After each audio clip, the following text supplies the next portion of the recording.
I want to welcome everybody here today, and this is certainly a great opportunity for Pike County and for Pike County for future development and economic development.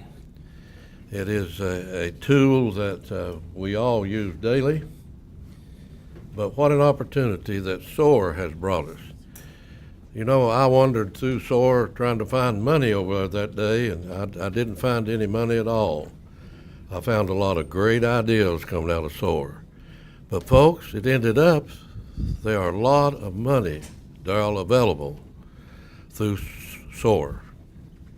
And that is because the congressman and the governor and the appointment by the president of, and I'll get into that just shortly, but the president appointed John McCauley, whose dad used to have the position that Mrs. Runyon occupies with the Area Development District today. There are two presidential appointments in Kentucky. One is Tom Fern of the USDA, and the other one is John McCauley. Matter of fact, John McCauley used to live in Pike County. That's where he made his home. But we have an opportunity to assess about $200 million to use the industry's words, hotwire Pike County, to bring the speed up in regard to what we use on the internet daily, and government, business. A blue ribbon commission had been appointed, and I was hopeful Jeannie would have this to pull up so they know who's on it. A lot of them are the CEOs of who you work for, or the president, if that's what the title is, but they are the leadership of this county. School systems are involved, county school system, city school system, because we know what that means to them as our students. And we have a school at Belfry, I think, that a computer is made available to every student. And we also understand got some other schools that East Ridge is another one that's getting close to having one every student, every classroom. So this is something that our economic development, it's a tool in our toolbox. It's a tool that can make this county and develop this county at a time when the coal industry is its lowest ebb that's ever been in the history of eastern Kentucky. We have approximately 1,400 miners out of work that has no job today, that a lot of them are moving away from here. Moving because the only one the war on coal ended up on was eastern Kentucky and West Virginia. So what an opportunity this is. That is the reason that we know Connect Kentucky. We've had a relationship with them for a number of years. Eric Mills will be here as General Counsel for Connect Nation Incorporated. Eric has been before our government body before.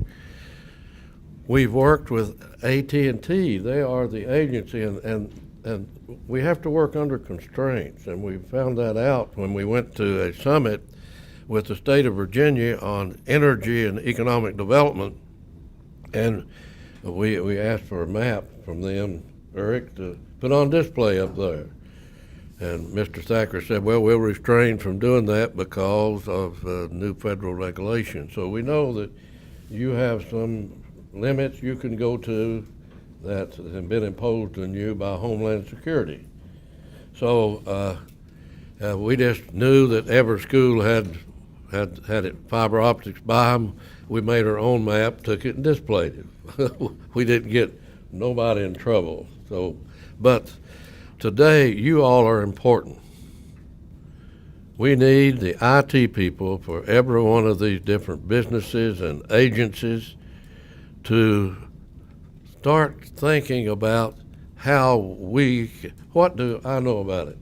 Or what did Dr. Hurley say to me the other day, the president of the college, or Walter May? What do we know about that you all know about? We don't know the technology today. You all do. You all, the advisory board to a Blue Ribbon Commission. And you all will be the ones that advise the people that you work for that's ahead of your agency, your school system.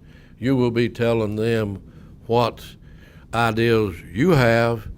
So when we take up their valuable time, when we call them together, as Jeannie, my chief of staff, put that together on the calendar, and we go into this. So, but we have got to get ready. I just spent 15 minutes on the telephone talking to a professional grants person who would be available to come in, who has the ability, the knowledge of what these agencies are looking for.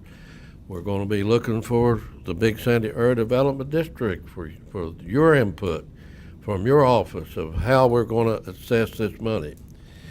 We know that Pike County, Kentucky, the largest county in the SOAR region, the largest county, and we have been told that we can qualify for this money, and we've been told by the congressman, and we have it in writing, that we get first divvy on this money because of our size and our ability to make something happen. Now, to make that happen, it's not my ability, it's not your ability, it's everybody combined of what we come up with and the program that we put together and what we request of this money that has been made available and through SOAR. So it changed my mind because I couldn't find any money the day of SOAR. Nobody talked about money. But it ends up, Strike Force, remember that name? That is where USDA is where funding is located in the millions of dollars. Money is there. We know that. We've been told that. Tom Fern asked, who's the state director, asked the chancellor of the University of Pikeville, former Governor Patton, if he would chair a meeting of the leadership of the community. And he talked about the elected leadership, and we went to the university, spent about 2 hours, Charles Carlton, I think it was about a 2-hour meeting, discussing the things that I'm talking to you about today. I'm talking about with Tom Fern's staff, with John McCauley's staff within that agency. And we was told, please move on this. We anticipated, and I kept telling my staff that in my opinion, that the governor was going to come out with 4-laning the Mountain Parkway, and the congressman would come out on the transportation side of hot wiring this area to make the internet speed and to raise the internet speed and in technology on that superhighway, which is truly a superhighway. So today I want to start, and I'll start over here, and this gentleman will tell you who he works for. He's from the private sector. He come in the office the other day, and I said, well, you can attend this. We made him ask you a few questions, and even though you're from the private sector, he said, if you need me, I'll be there, I'll answer questions. So we'll start with you. I'd like for you to go around here, go around over here so we'll know everybody that's here, and then we'll move on with the meeting, and it shouldn't be a long meeting because we have 2 presentations. That's from Eric Mills, and we have our overview and coverage by first, Earl Thacker will come forward and he will introduce Amy Scarborough. He had to go to another meeting. Oh, he's gone. So Amy is very capable. We worked with Amy Scarborough before.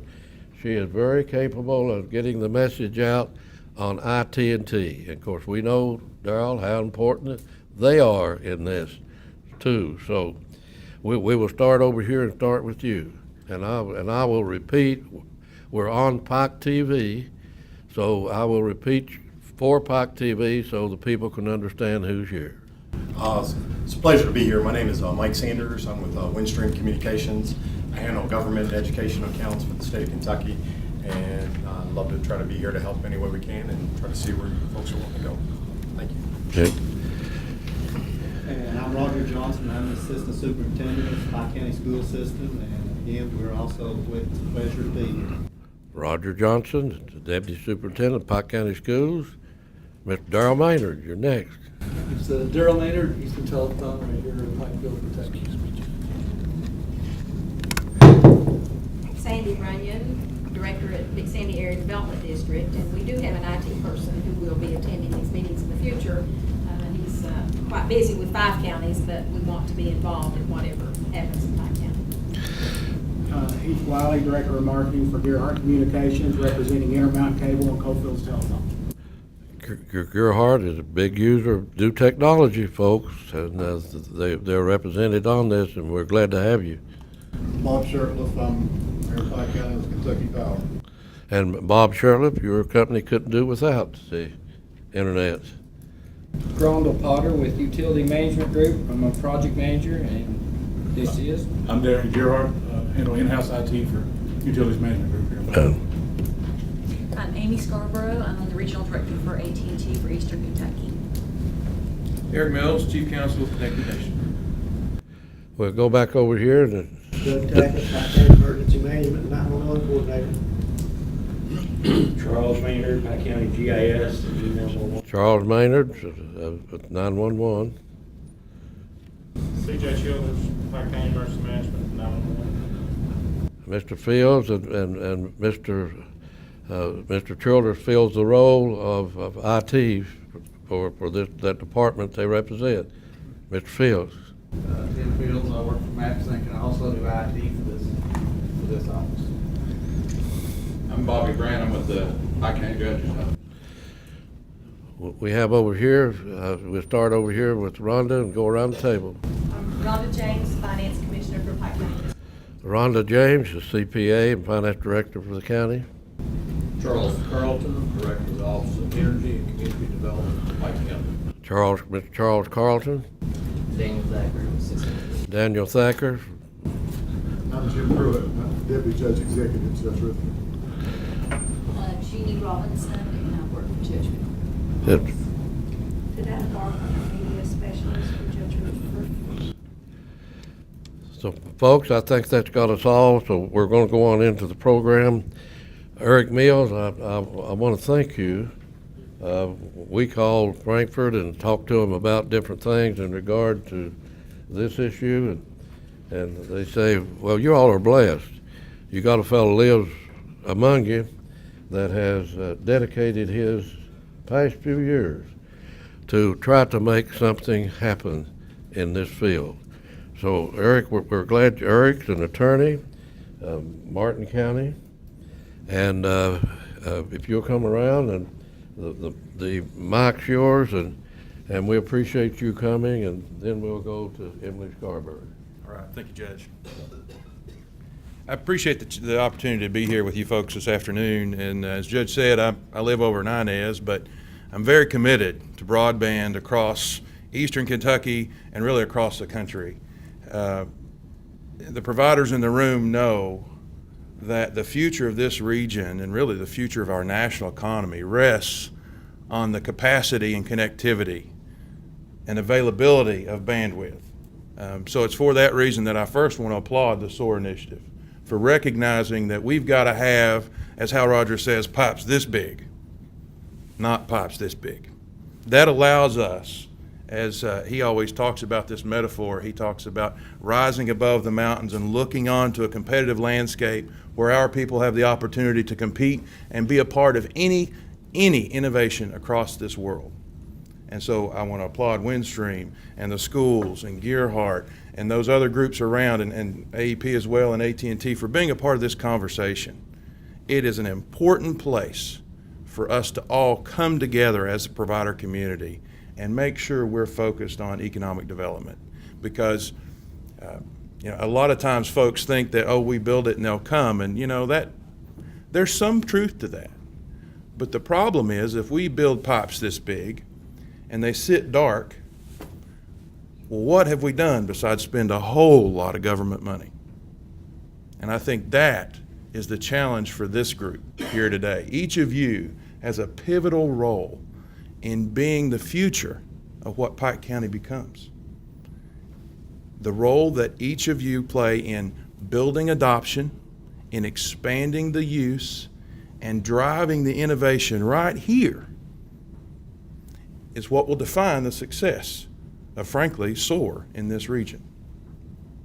So I want to first acknowledge and applaud all the efforts that have gone on in that area. It's important that each of you recognize, and I know you do, the role you play in economic development and that partnership going forward. Now, for those who may be watching, we've heard a lot about fiber optics, and we've heard a lot about, you know, the size of the cables and that sort of thing. But really, why does that matter? What does that translate into from an economic development perspective? Well, imagine an environment, you know, the judge mentioned expanding technology in schools, and we'll talk a little bit more about that. But imagine an environment where you've got 1,000 people on an iPad surfing the internet at once. Now, you could imagine the educational opportunities that come with one student on an iPad that's well connected, learning new curriculum in new ways, frankly. And I'll talk about some of that. But, you know, the opportunity for your students to grow and expand can only happen if they have a device that is enabled. This isn't a world we live in anymore where it all sits on a desktop somewhere. It's a mobile world. AT&T knows that. Gerhardt and Appalachian Wireless know that. Others who are working in this community to build wireless networks know that. That's an important piece of enabling the future of learning, Mr. Superintendent, and you know that as well. And it's important to note that the federal government knows that too. So, Judge, just like we're talking about these hundreds of millions of dollars that are available through SOAR that are being committed to building out infrastructure, the federal government, Superintendent, as you know, is reforming the E-rate program in substantive ways. And over the next year to year and a half, there'll be an additional $2 billion of funding available for school technology initiatives to increase bandwidth, to prepare schools for one-to-one learning. You got to get ready. You got to plan, and you got to know it's coming, so you're at the front of the line. And Judge, those are the types of things that this local planning group can make sure happens for the benefit of Pike County students. So again, good job. The other piece of this, in this local partnership, is really the state partnership. And we've got to acknowledge Sandy Runyon here on behalf of the AD and the important work that the AD does to support the state broadband office. Because that partnership, which has been federally funded now for several years, is coming to an end. The federal funding is coming to an end this year. But it's important the state continue that focused effort, collecting data and informing these local plans. Because if we don't know what we've got, we can't figure out how to make it better. So that's an important piece of this effort. And certainly want to acknowledge the AD's role locally and across the state in partnership with the broadband office. And Judge, you also mentioned higher education. Higher education has an important role here too because of the future impact it has, not just on local students, but on building a skilled workforce. We can create all kinds of big pipes. We can graduate smart kids from high school who know the basics. But if they're not equipped with marketable skills, things that make a difference to a company's bottom line, then that doesn't translate to jobs. So we've got to begin building in a more focused, deliberate effort the skills in this community. Not just basic entry-level skills, advanced IT skills. So when Gerhardt needs somebody, they can call locally. When AT&T is looking for a wireless engineer, they can employ somebody locally. That's not a critical mass we have today in this region. But we have to focus on developing that cluster of advanced technology skills so we have people who know how to run the infrastructure, run the networks, and most importantly, use them for the benefit of all the businesses that are here today and will be attracted to this area when we become a fertile ground for that workforce. So those are some key points that I wanted to bring up. It's a good effort to get focused on this now, setting some objectives and priorities. I want to share with you just a little bit about what Connected Nation does. We do a lot of things, but we could distill it down quickly into 3 areas: workforce, education, and community engagement. So what we do in those areas, we're a national nonprofit. We work in about 30 different states across the country in different levels. And you may recall Connect Kentucky, as the judge does, is sort of where we got started. And Kentucky was doing a lot of great things and still is. And other states came knocking. And so we look to expand that opportunity to help other states compete. And so what we found is that we have states like Minnesota, Iowa, South Carolina, Tennessee, and on, who are really looking at broadband now. So what that means is, number one, there's competition, okay? So everybody's focused on broadband. It's not a new thing. You got to get ready, and stay active to stay ahead of that curve. But second, what are they doing? And if we look at some things I want to share with you, one of those is looking at federal policy shifts in the E-rate program. And we have a program called Edified. What we do is network analysis for schools.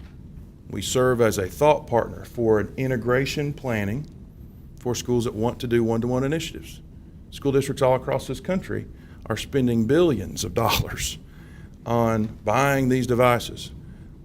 But if you look at an example in LA County School, or in Orange County schools in Los Angeles, we see what can happen. You can Google that. You'll see the horror stories of what happened when a district spends hundreds of millions of dollars on the device, but no money on training the teachers how to use it. They didn't think about if the wireless network could handle 1,000 iPads at once. They didn't understand what impact it would have in the community from a law enforcement perspective. They didn't think about how important the parents would be in making that device enrich the child's education and not become a distraction or another place to play games. So it takes a thoughtful, integrated approach for a school district to succeed in launching innovative technology initiatives and sort of new learning opportunities. We have a partnership with a group called Game Desk, who develops learning-based programs that are designed for mobile primarily and are built around STEM, science, technology, engineering, and math. And they're games. I mean, they are games, not unlike anything you'd see on an Xbox or a PlayStation. But, so they speak to students in the language they're used to talking. We all know how that goes with kids. But it delivers the concepts.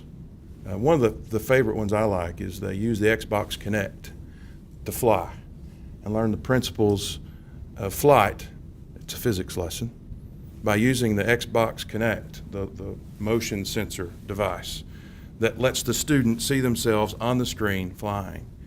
And, you know, the downward force and upward force and Bernoulli principle and all that stuff. Very interesting. One of many.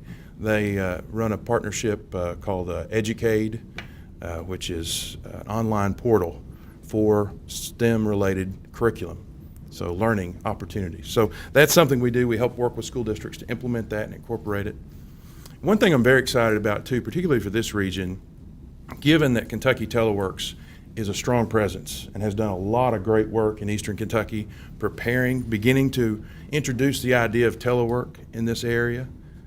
It's an important place when you live in a geographically isolated community out in the county somewhere or across the border somewhere. To be able to compete, well, I live in Inez and I'm a teleworker and I couldn't do it without broadband. So when I have broadband, I'm able to contribute meaningfully in running this nonprofit company. And we have opportunities like that all over this community with smart people who are underemployed and who don't see the opportunity to compete on a national stage because they may not have adopted broadband. They may have, frankly, sold themselves short and not realized what was available. They may need a little help getting their skills to where they need to be competitive. So I applaud Kentucky Teleworks for introducing the concept of telework. We have a program called Digital Works. which was modeled after, and in fact was an outcropping of some work we did in Tennessee. And it helps folks build that basic level of telework skills through customer service and what it means to work from home. That's a different world if you've never done it. Not going to the office every day is a challenge for a lot of folks. And so DigitalWorks helps equip people to work from home, gives them a basic level of skills if they need it, and then sets them on a path upward where they get a job, and we view it almost as an apprenticeship. They do some work, they earn a paycheck when they may be unemployed. And we place them in that job, by the way. So we equip them with the skills, we place them in a job and set them on this path forward to begin accelerating and accentuating their skills development more toward areas that are telework enabled, but highly in demand. Again, IT being one of those areas, which is huge right now. I don't know if you may or may not realize, but it dawned on me when they thought about, okay, when did computers get to be big? Well, the 1980s, roughly. 1990s came the internet. Well, how old are all those people now? That was about 30 years ago. Well, they're about 60. Well, what do 60-year-olds like to do? Retire. So all this new mass of jobs that were created in the 80s and 90s in technology, those people are retiring. Well, guess what? The job is still there. Companies are scrambling and frankly petrified that they're going to have this huge void in skills, in basics things like, general programming support, all the way up to systems administration. It's a huge opportunity for this community because those are telework jobs, by and large. You build that skills cluster, start marketing it, you have the opportunity to say to these large companies, you don't even have to come here. We've got what you need, people with skills. And so that's what DigitalWorks is building toward. And last is community engagement. Judge, we did some of this in Pike County several years ago. It's hard to know if you're making progress if you aren't planning and measuring your plan. Hal Rogers is famous for saying, plan your work, work your plan. Sandy, we've heard that 1,000 times. And so we also help organize communities around some standard benchmarks. There was a national broadband plan that the FCC released several years ago, and it set some pretty ambitious standards for where communities should be in terms of connectivity, what they should be doing in terms of providing access options, how the community should be using broadband and advanced technologies in schools and healthcare and public safety and so forth. And so we've developed a tool over the last several years that helps communities establish where they stand and then measure the progress and kick out a plan to work toward filling the gaps that they may have. And what we've found in communities across the country is that these, they may think they're strong in areas where they're actually weak, or they may think they're weak in areas they're actually strong. So it's allowed some informed decision making for local communities to prioritize their scarce resources and efforts toward building what their community needs to be competitive in the new economy, the 21st century broadband enabled economy. So those are the types of things we do. Judge, we're always willing to help Pike County, and we want to be a part of whatever's going on here. It's important, and again, I just want to applaud the Governor and Congressman Rogers for launching SOAR, to bring a heightened flashlights, as they say, on these types of initiatives and the need for them. And also want to acknowledge and applaud the local leadership here for gathering people in this room around the concept of broadband and knowing that Pike County's future and what we do for those 1,400 unemployed miners is substantially impacted by how you plan for and use economic development and technology today. So with that, I'm glad to have any questions, Judge. I could sit and talk a while about broadband, but I'll stop there. Eric, thank you. Give an opportunity for questions if they have them later. Okay. Sir. We know AT&T would be intricately involved in this, and Amy Carberry, you've always been very gracious in the past when we've had dealing with AT&T and talked about the broadband and talk about that an effective path to connect Pike County to the rest of the world. So I'll introduce you if you'll come around for your presentation. Thank you so much, Judge. Appreciate it. Very, very excited to be here today, and I appreciate the invitation to be with you. It's exciting to see a local group of people with a singular purpose to try to help the community. So I applaud you. I look forward to being a part of these meetings in the future and hopefully being a resource for this group. I've been with AT&T. Next week it'll be 25 years. It doesn't seem possible. When I first started, I remember I was a college student and I walked in and I thought, man, this is a high-tech company. There's a fax machine.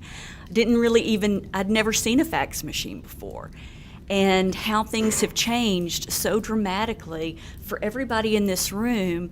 But working for a technology company, you know, people anticipate, they expect me to be a technological expert. And I can tell you right now that the people around this room are far better experts in technology than I could ever be. A lot has changed, you know, in terms of anticipating what technologies are coming next and how AT&T can be prepared for those technologies and build an infrastructure in time to meet the needs of our customers. Another thing that has changed since I joined the company is the competitive landscape, and you saw that when everyone introduced themselves. You know, AT&T, we're one player in the market, but there are a lot of other companies at this table that provide telecommunications, and I think we would all agree that residential customers and business customers are better off for it because competition is a great thing. It leads to better innovation, better pricing. We all have to be on our toes, and so I look forward to working with the other providers who are here today as we move forward. One of the things that we continue, and I mentioned this earlier, to put a lot of emphasis on is capacity.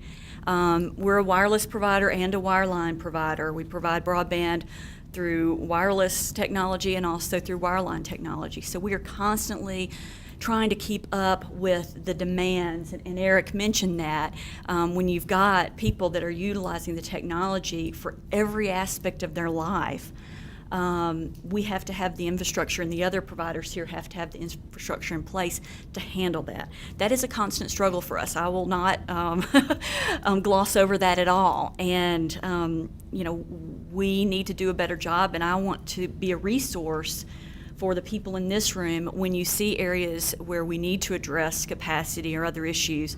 You know, please reach out to me. I see myself as an internal advocate within AT&T for this region. I've been with AT&T, as I said, 25 years. I've had different jobs. I've been in Kentucky for about 15 years. I returned to work in Eastern Kentucky less than a year ago. So I am in the process of getting out into all the counties and meeting as many people as I possibly can, and hopefully I will be a resource for everyone in this room.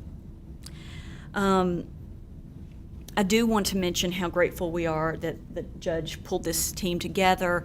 The SOAR initiative is very exciting, and we look forward to hopefully participating in that and learning more about it. I've volunteered to be on the broadband working group that Lonnie Lawson will be leading, so I'm sure others in this room will be on that working group as well.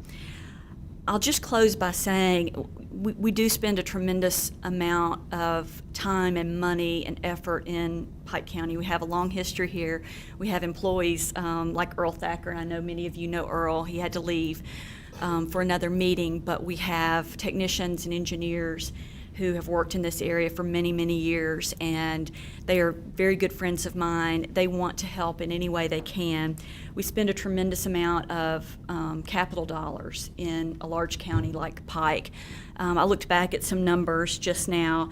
In between 2008 and 2012, we spent about $12 million on our infrastructure in Pike County, and I want to see that number continue to rise because I know the demand is here, and the workforce today and the future workforce needs technology from all the providers in this room. So I look forward to being a part of that, and I'd be happy to answer any questions, and I look forward to talking with each one of you.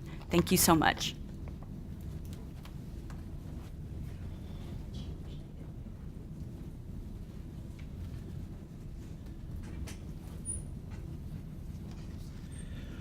What we're going to do, we're not going to stay in session. We're going to end this right shortly, because I want these two folks available so you all can talk to them. I want you to network together. Darrell, as I look for you, you're on the Blue Ribbon Committee and you're also the IT. So I would like for you to be the one to pull together, and I noticed that some of our people took good notes, and we will get you a disc of Pike TV, as always, cooperative. Matter of fact, Pike TV, this covers all of Martin County, covers part of Johnson, it covers all of Floyd, covers part of Letcher now, and it covers all of Mingo County, West Virginia, and part of Logan County. So there are thousands of people, and folks, this is not only for Pike County. We're talking about, Eric, all of Central Appalachia. This is our future here in this part of this country of ours, is to make sure that we take advantage in economic development so that we can bring the good paying jobs in here. You know, the signature industry we've talked about today is our coal industry, and average $85,000 an employee. So that is our signature industry. We've got to have jobs replacing those jobs in the future. But high-speed internet technology is here. What an opportunity we have, and we want to take advantage of it. We are going to take advantage of it, and as we move forward. And as I said, we live in a very progressive county. We live in very progressive eastern Kentucky. We got a lot of challenges, and I want you all to talk to each other today, get ideas, and Darrell, that I'd like for you, when we can, Jeannie, the Chief of Staff, can set up the meeting of the Blue Ribbon Committee we hope we can bring the congressman and the governor to the Blue Ribbon Committee, or one of their top representatives, so that they will understand that we're meeting their challenge and that we're moving forward to make sure that our future is secured, make sure that our future, economic future, is secured, and our quality of life. Again, I want to thank the Lord for giving me the wisdom to even be here today, Darrell. I always try to do that, because what we do and what we are, we're guided by that. But I'm going to thank Pike TV again. What you have meant to transparency of government, what you have meant to get the word out in all of eastern Kentucky, and these lines between counties and states mean nothing. They got the same problem in Mingo County, Buchanan, Wise, Lee, Russell counties in Virginia, and all of our counties. They got the same problems we got. So we got to work together, and that's the reason we try to have a summit every year. In the breaks that we bring in these other state people in and talk about our transportation system, and this is truly the one as important as the roads and the bridges are, and we know how important those are. I want to thank each one coming. Jeannie, I'd like for you to provide the ones that couldn't send their IT people, didn't make it, a disc of this meeting so they can understand how this is going to flow in the future. And Darrell, I would appreciate it. I volunteered you, but would you be glad to give a short presentation in regard to what ideas that this group comes up with, and you can provide a number to these people and your access, of course, by email and so forth, so that they can. I'm on the list here, listed, so We'll give everybody a copy of the sign-in sheet. If you pick that up and take and make a copy of it, give everybody a copy of the sign-in sheet before they leave, and you'll have all the information you need. Again, I want to thank each agency, each governmental agency, each community business, everybody that's involved in this. Our future depends on what we do from the ground level, and what we do of using the expertise of these people that's available. And I want to thank you for coming today, representing a private company. And folks, if you've got any questions they can answer, they're in this business. That's how they're in the business. Darrell Maynard can tell you what his company could do that he has if it wasn't for what we're talking about today, as same as your company and same as, and Eric's told you of what they're attempting to get done nationwide. But folks, we're blessed to have Eric living among us here that's got the ability, and Bob Shurtleff, we think, we know what it means, technology means to the power company. And so thank you all again, and I hope that you all will stay around for a few minutes and talk to each other, and that we go from here and we formulate something and we have it ready when we have the Blue Ribbon Commission together. Thank you all, and God bless.